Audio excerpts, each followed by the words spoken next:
Hey, it's Rebecca. Welcome to Returning, a podcast to return to yourself and the wisdom within. I'm so glad you're here with me. Thanks for returning. I can't tell you how many times I get asked, what is the story behind your tattoo? Why do you have a triangle tattoo? So today I'm sharing the story of how and why I got my triangle tattoo, but also why the triangle features so strongly throughout my work. My bestie, Amy Firth, is back for this episode as we reminisce about the moment 10 years ago when I actually got the tattoo in a tiny studio in East London. And she's even dug out some of the pictures of the day, which we'll add to the show notes, which is pretty hilarious. And as always, at the end of this episode, you'll find a guided soul inquiry. I know how precious your time is, so let's jump right into opening sacred space together now. In the center of your heart, imagine a beautiful flower. Invite it to open petal by petal, revealing a light in the middle. This is your inner wisdom, your connection to the sacred, inviting it to step forward now as we deeply connect in with it. And together, taking a moment to acknowledge the spirits of the land, the keepers and custodians of the land where you are and where I am too. Beautiful, let's begin. There is this question that oddly I get asked, I reckon all we get time. Once a week maybe in the inbox, and then just randomly on social media / in person on the street. Yes. And the question is, why do you have a triangle tattoo? Well, to start with, I really love and admire people who have tattoos, but I always said I would never get a tattoo because I just was like, I would just regret it, whatever I choose. I'm changing all the time. I just can't imagine ever getting a tattoo. And then there was that morning that I texted you. And was it 2012, maybe 2013? 13 it was, August 2013. 2013. So literally 10 years ago, almost to the day. Wow. 10 years. Wow. Yeah. So this is the 10-year anniversary of the tattoo episode. Yeah. But I woke up that morning. I mean, it was a period of great change for me. I was in the I don't want to say the end, but the end of the intensity of this Kundalini awakening I was in. I'd had so much change in my life, so many rock bottoms, as you know. So much grief, and I was on the up. Actually, I was feeling really, really, really good, and I'd done so much. It was the end of Saturn returns, wasn't it? Yeah. And I'd had so many epiphanies of all of the things and the ways I was living that were just not me. So it was lots of shackles being released off, and anyway, this symbol of the triangle, since I was little, I it being at primary school even, I remember I used to always draw the triangle. I always, and spirals and other symbols as well, which, then you travel around the world to ancient sites and you realize, they're all symbols everywhere. that everyone's been drawing since the beginning of time. Yeah. So maybe we've got them within ourselves. And the triangle was that for me. I think I loved it as a symbol because it was just so easy to draw to start with, and you could make the precise very angular sizes, and it had always been the equilateral triangle for me, by the way. Interesting. Never any other triangles. I don't even know what they're called, the other shapes of the other sizes of triangles. Do you? Equilateral, very important detail. I'm going to say something like isosceles, but isn't there a triangle? There's the equilateral and there's the something like isosceles. Yes. I kind of like isosceles, but that is also why I do not like the isosceles triangle. It's the name. It's in the name. No, it's not. So anyway, there was this shape. I used to always draw it. I had actually pondered on why I liked it so much, and I thought it was also because I was obsessed with the number 3. Again, I had no reason why, but I just loved the number 3. The only number I liked more than 3 was 9 because it was 3 times 3. Anyway, I see what you did there. Around this time, I'd met this amazing psychotherapist called Susie, who I met at a workshop, and we became really good friends. And she came, I was really healing from the full end of a long-term relationship, which of course you saw me all the way through, Amy. And Susie gave me this bit of information. There were these two bits that I found out about the triangle that like changed everything for me. And so the first one was, she told me about, there's this, I think it's called the triangle of drama from memory. Drama triangle, yeah. The drama triangle, that's right. I think it was a guy called Stephen Karpman, yes. And it's basically, it tells the dynamic of relationship between like victim, rescuer, and persecutor.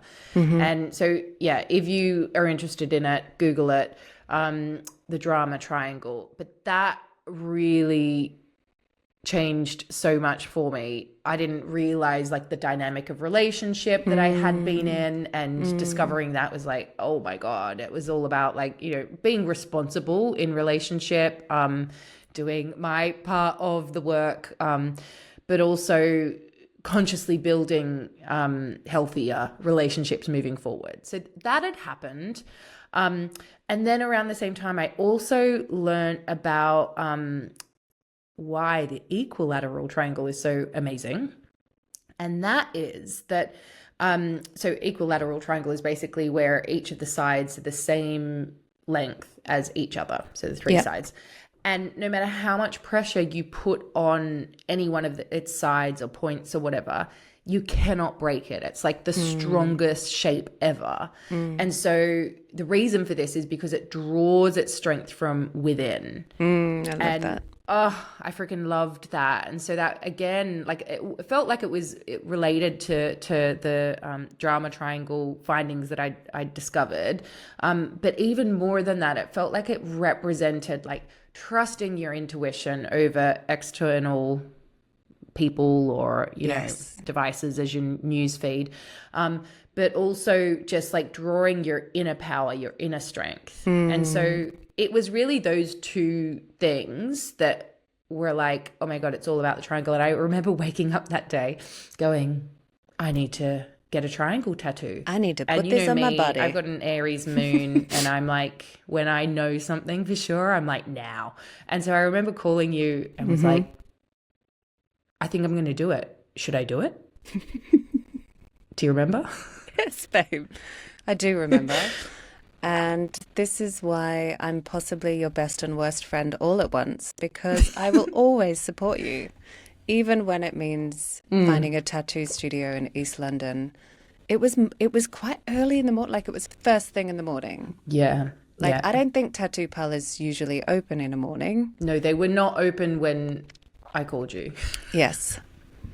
And cut to, I think by about 9:30, 10 a.m. I booked online. Did you? I booked my slot. There was one slot. I'm like, there's a slot. They open in 44 minutes. It's meant to be. There's a slot then. Can we make it? Oh, shit. Are we really going to? Oh, my God.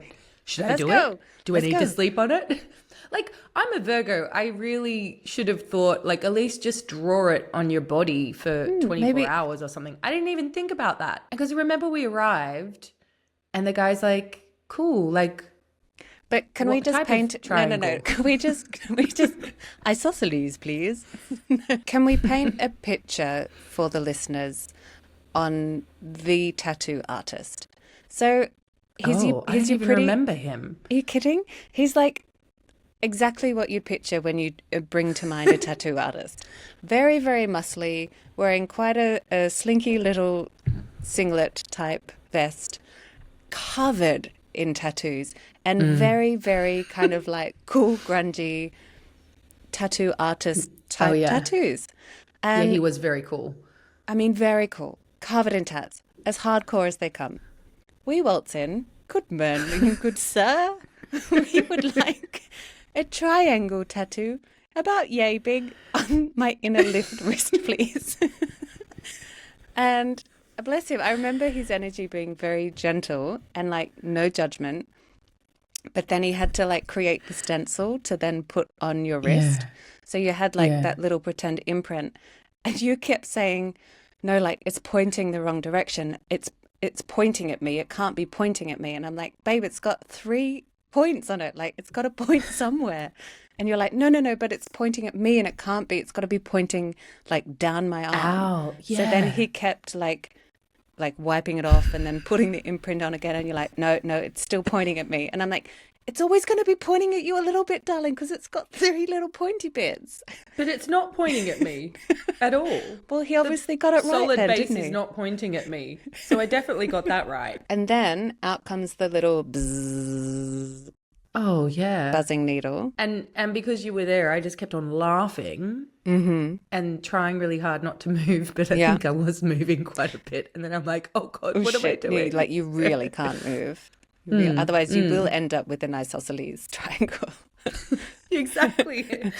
Oh, it's so interesting. Yeah, I totally forgot about it was really important to me, the direction it was, because the triangle also represents, it represents so many different things. Another reason I like it is that it's, masculine, feminine and the balance. And for me, because of the direction of it, it could be either way. I can move my arm like that.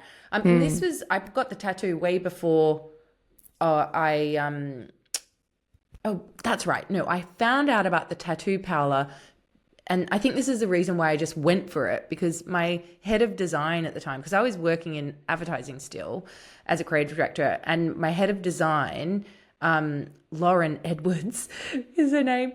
She was from East London. And she told me about this tattoo parlour. I don't know, maybe she just shared it on social media, or maybe she told me about it. I don't know. But she is so precise, and like she just like curates to just such a high standard that like I think she was like my source of trust. And so I'm like, if Lauren is happy with this tattoo parlour, I don't even know if she has a tattoo, I trust them. It's got the quality control tick of approval. They've got the quality control, exactly. And then interestingly, Lauren also at the time was working on my visual brand. Like I was creating my website. I just had social media at that stage. And so I didn't brief in the triangle to her, but she knew that I got a triangle tattoo. And so she incorporated the triangle into my logo. The brand. Oh, I love that. And then that's kind of been across everything since. And then I discovered how much of a mystical symbol it was, and how it can represent like the Holy Trinity in many different ways, and the power of 3 in many, many different traditions. And so it's almost like the triangle is like revealed itself to me. At first, it was more just kind of like a reminder to trust myself and draw my strength from within. But then it was like, whoa, this is really an ancient mystical symbol. I'm glad you made that point though, because I was wondering about that, like what came first, the tattoo or the brand? Well, the tattoo came first, and then Lauren put it into my design, and I was like, yes, I love that. I've actually got some photos I can see in front of me right now. Can we put them on the show notes page? Because let's do it. They're excellent. There's one of you wincing in pain, and you can see the excellent, heavily tattooed neck of the man who was doing your tattoo. It's like such a small tattoo. Yeah, it is. Do you think you'll ever get another tattoo?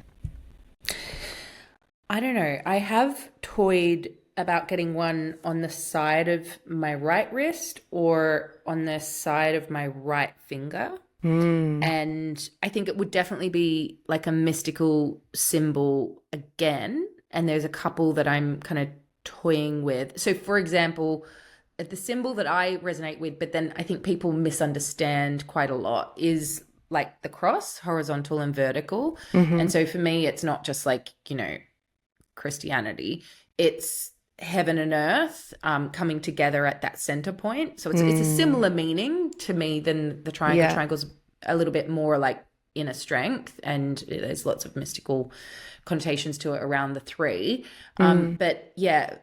But personal meaning, I do like things that have like the horizontal and vertical, and so it's all about that center point. So so I've considered that. I've also considered like I don't know, some kind of symbol to represent my kids. But Yeah, or like birth and yeah, but I haven't gotten the clear go ahead yet, but it would only be a little one for me.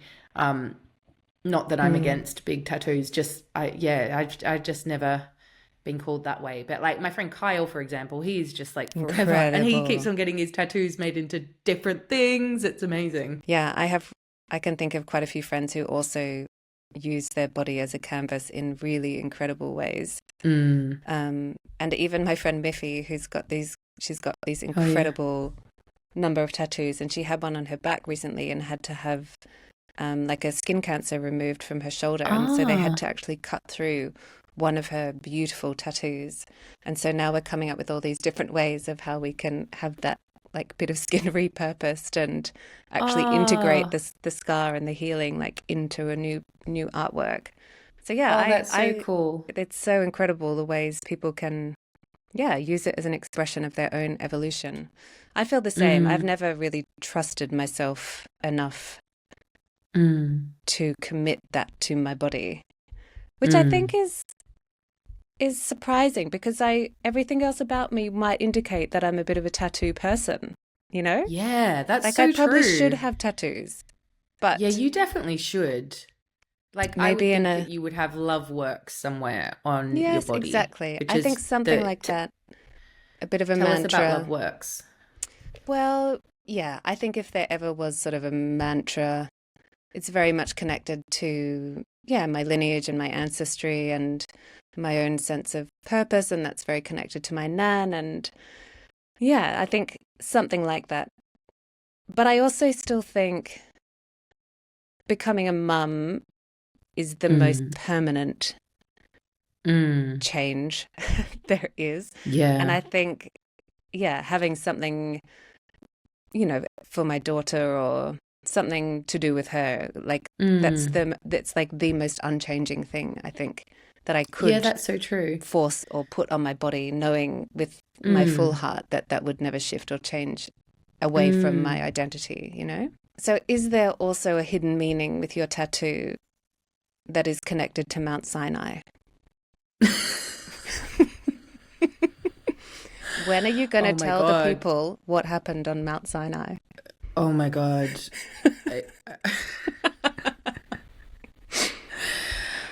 How about I've got an idea. I've got an idea. Yeah. Okay. Why don't we do at the end of this episode like a hidden track, like on Jagged Little Pill, how Alanis had like the hidden track that came on at the end. At the end of this episode, let's leave a bit of dead space. That song she sang. Yes. I went up to your house. That's it. Okay, okay. So our version of that on this episode can be a very short, condensed version of the time we rode camels up Mount Sinai. Okay. So for anyone who wants to hear the full behind-the-scenes scoop of what happened to Rebecca Campbell on Mount Sinai, stick around to the end of the episode.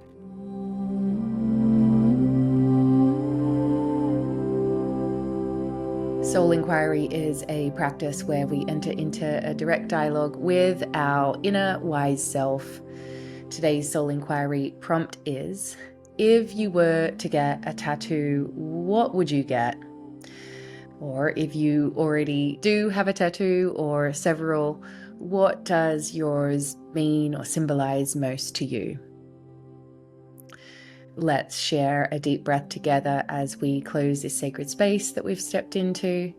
I'm so grateful for you being here. If you'd like to explore symbolism and myth some more, check out the Inner Temple Mystery School training at rebeccacampbell.me/mystery school. If you'd like to keep returning to yourself and returning here with me, then please hit subscribe.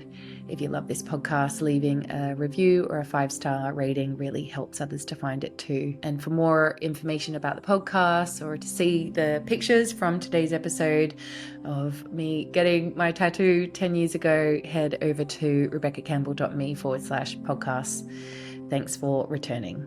The Inner Temple Mystery School was the most profound, intense, and deeply moving 9 months of my life. It's really allowed me to feel empowered within my body and also to celebrate life. The Inner Temple Mystery School has really helped me to show up for myself every day in my practice, deepen my practice. I've become more connected with the world around me and have started seeing with new eyes. The Inner Temple Mystery School has changed how I see myself, how I relate to my soul, and how I feel so much more connected to the world around me. Visit rebeccacampbell.me/mystery school to learn more.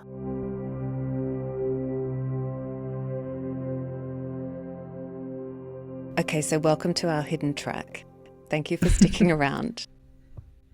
I walked up the stairs. Yes, exactly. Okay, so let me set the scene.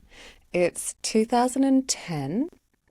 Mm-hmm. Rebecca and our friend Jackie and I decided we should do a trip from Istanbul to Cairo through Syria and Jordan. Why not? We were probably some of the last ever tourists to travel through Syria. That's a very staggering, sobering truth. But when we had arrived in Egypt, we traveled to Mount Sinai with the intention of getting to the very top with all of its strange, mystical, biblical experiences that happened in that very place. The only way up the mountain was on camel. And so up we climbed. Or was it because were people walking? No, you could have walked, but you had gashed your foot yes. in the Red Sea. Correct. Amy's got, it was so much blood. You couldn't walk. Correct, So yes. we needed to, it was the only way, well, for you, it was the only way up. And then I was like, okay, well, I'm not going to just make you do it on your own. Oh, thanks, babe. So that's right. I'd lost half of the bottom of my foot to some coral in the Red Sea. It was heavily bandaged. And so up we climb onto these camels.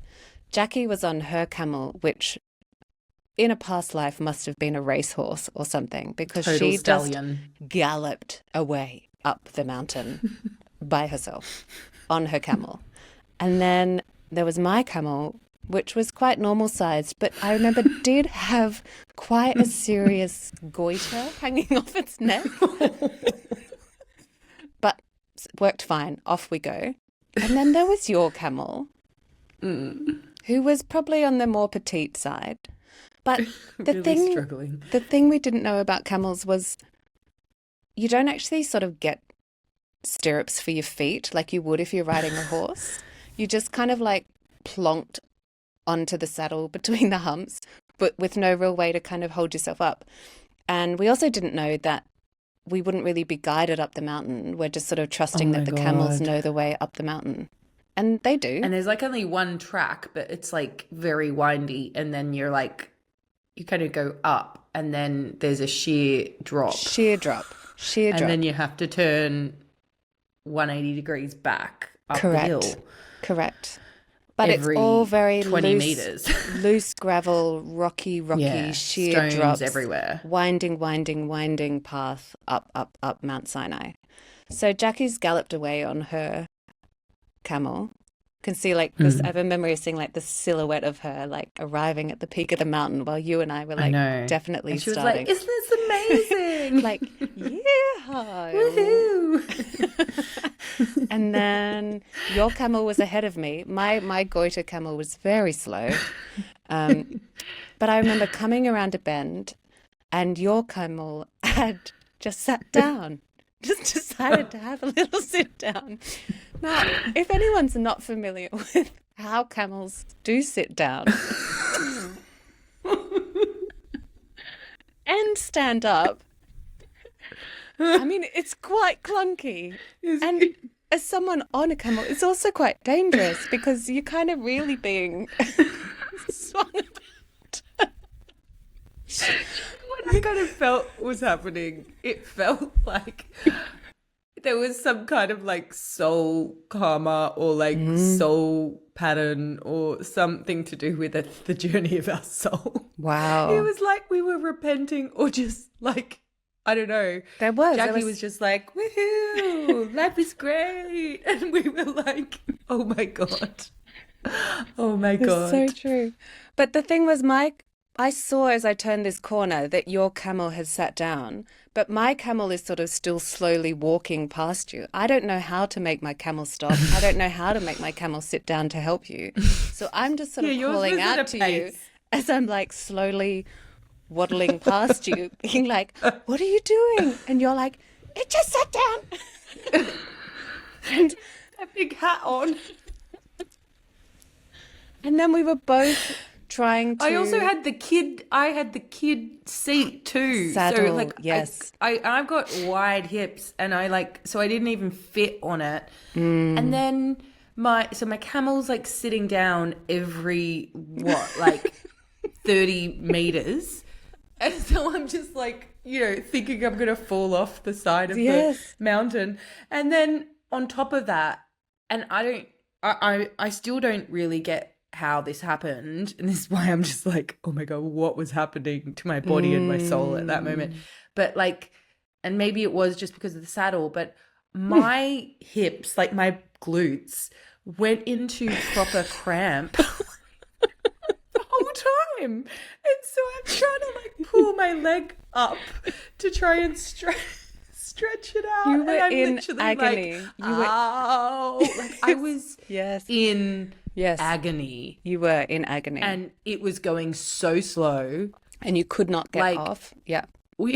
But not only that, there was no one around to sort of help or like... No one. We were then trying to yell in the Arabic that we'd been taught about how to tell the camel to get up and how to go. And obviously he didn't understand our accent, perhaps. But then my camel like then disappears around the corner and you're just gone to me. I don't know how to get back to you. I don't know. I'm there going, and all these camels are overtaking me and no one's helping me. But we did somehow make it to the top.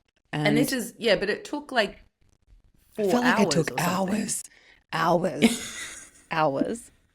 I genuinely don't know how long it actually took, but it felt like a day. Yeah, it does. It's one of those memories where like there's such a time warp around that whole experience.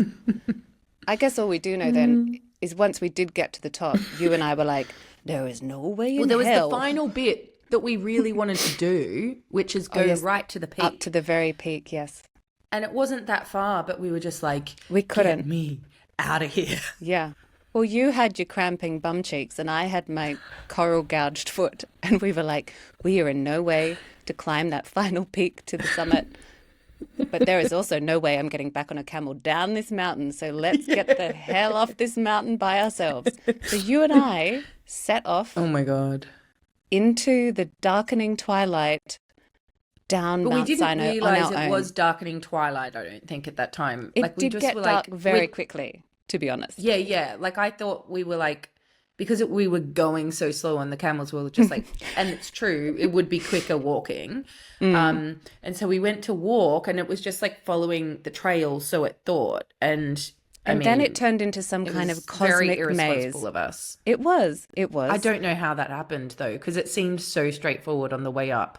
But this is the thing, and this is why I do think it was some kind of soul contract cosmic fuckery where the universe was playing with us somehow, because it turned into a maze that we couldn't get out of.